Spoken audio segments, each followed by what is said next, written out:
Alors, je m'appelle Malika Amélie Sonia Taoufik et je suis à la fois française et marocaine. Je suis née en France, j'ai vécu un petit peu partout, en Amérique du Sud, dans le Chili, en Angleterre où j'ai étudié, à Bruxelles et je suis arrivée à Genève cette fois, il y a 5 ans, de retour du Chili.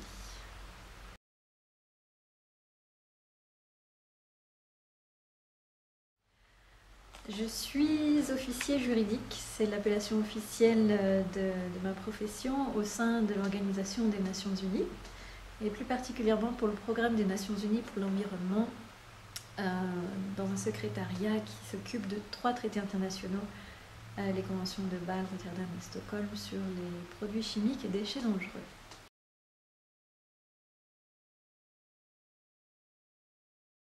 J'ai une formation d'avocate. J'ai passé le barreau de Paris en 2001.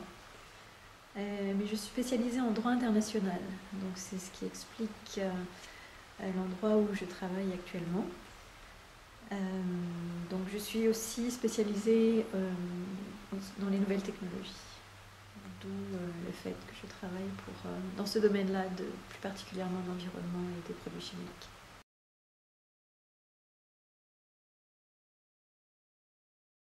Donc je travaille au sein des Nations Unies pour l'environnement et pour un secrétariat qui s'occupe de 3 traités que j'ai nommés précédemment sur les produits chimiques et déchets dangereux.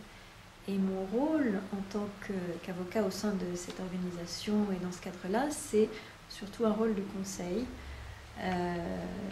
sur les aspects juridico-politiques de ces conventions. Donc, par exemple, il s'agit de conseiller les parties qui ont signé ces conventions et notamment de les aider à mettre en place un cadre juridique national adéquat qui met en œuvre les conventions qu'elles ont signées, ratifiées, acceptées, etc. Et lors de réunions intergouvernementales de ces différentes parties, c'est de les soutenir juridiquement dans le cadre de l'utilisation des règles de procédure lorsque celles-ci doivent prendre des décisions concernant ces traités.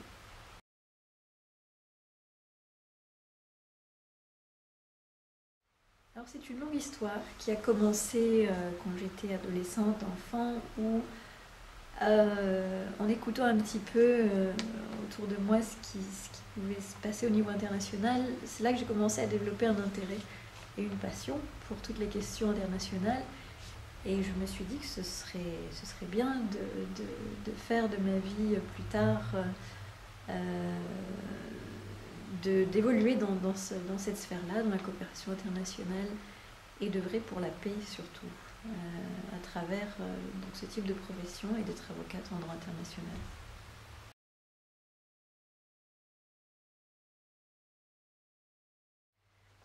Alors, dans le cadre de ma profession et du rôle actuel, c'est-à-dire officier juridique aux Nations Unies, premièrement, c'est d'avoir un profil juridique et préférablement être spécialisé en droit international. Cela requiert certaines compétences diplomatiques, puisqu'on agit à un niveau politique, intergouvernemental, beaucoup de tact, de la discrétion aussi, et d'être sensible aux différents intérêts politiques et des différences culturelles, puisque les Nations Unies regroupent plus de 192 États, et nos conventions, en tout cas 2 sur 3, plus de 170. Et surtout, ce qui est fondamental dans une organisation qui œuvre dans le cadre de la coopération internationale, ce sont les compétences linguistiques, puisque l'on travaille principalement en anglais, en français aussi, et que les Nations Unies ont 4 autres langues officielles.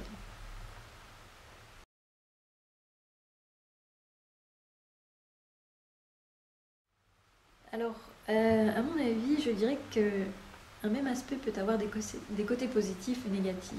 Et dans le cadre de ma profession, je dirais que la nature même de l'organisation, qui est une organisation intergouvernementale, comportent des aspects très positifs et qui sont en rapport à la motivation principale que j'ai eue de me diriger dans cette voie-là, ce qui est œuvrer pour la paix. Et dans une organisation intergouvernementale, c'est le forum idéal qui permet de rassembler tous les représentants des États, de les faire asseoir autour d'une table, d'établir un dialogue constructif afin de les amener à prendre des décisions, se mettre d'accord de manière pacifique sur des thèmes globaux, internationaux qui peuvent être très controversés.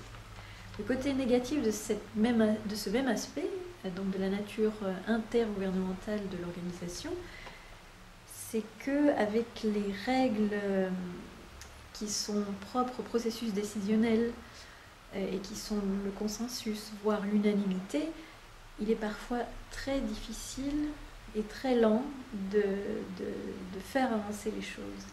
Et ça, surtout en tant qu'avocat, ça peut être assez frustrant. Puisqu'effectivement, les règles lors des réunions intergouvernementales, décisionnelles, font que si tout le monde n'est pas d'accord, on n'avance pas. Voilà, ça je dirais que c'est l'aspect négatif que je trouve le plus marquant, en tout cas depuis que j'ai intégré cette organisation.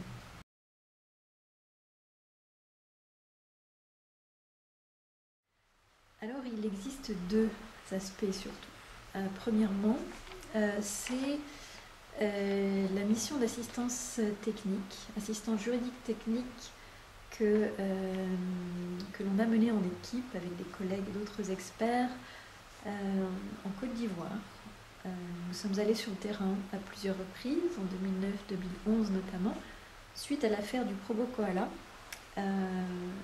qui avait eu lieu donc, à Abidjan. Donc, suite à une pollution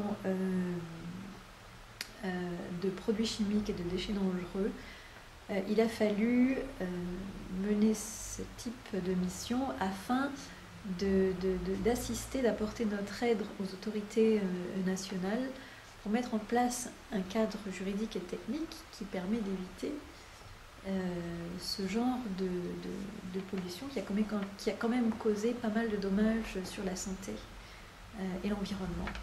Donc c'était un sacré défi parce que les conditions, le contexte national n'était pas évident, mais c'était en même temps, je trouve, très gratifiant et c'est un des aspects de ma profession qui m'a le plus marqué ces dernières années.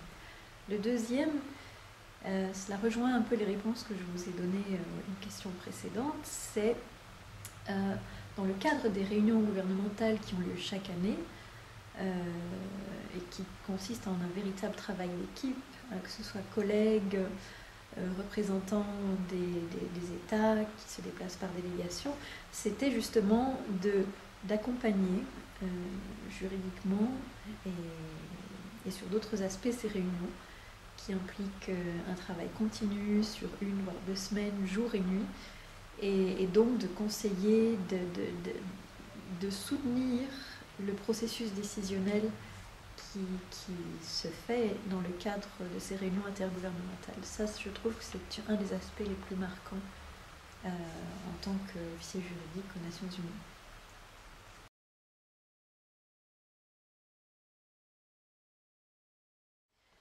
L'avenir, l'humanité, et pour moi, la Genève internationale, donc, c'est une ville de paix.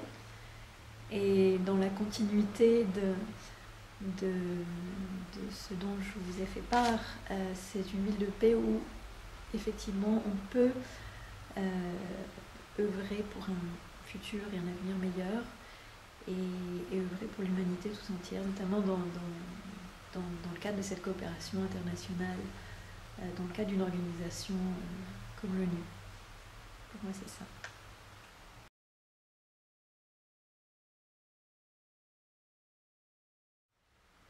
Ce que l'on m'a dit un jour, quand j'étais effectivement étudiante ou au début de ma carrière, quand je me suis retrouvée à la croisée de plusieurs chemins avec des choix à faire, des voies à choisir.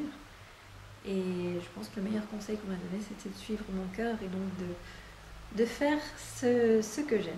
Et si on a le sentiment que la coopération international peut nous apporter et aller dans ce sens, et que l'on va se sentir comme un poisson dans l'eau et adorer ça, alors il faut y aller.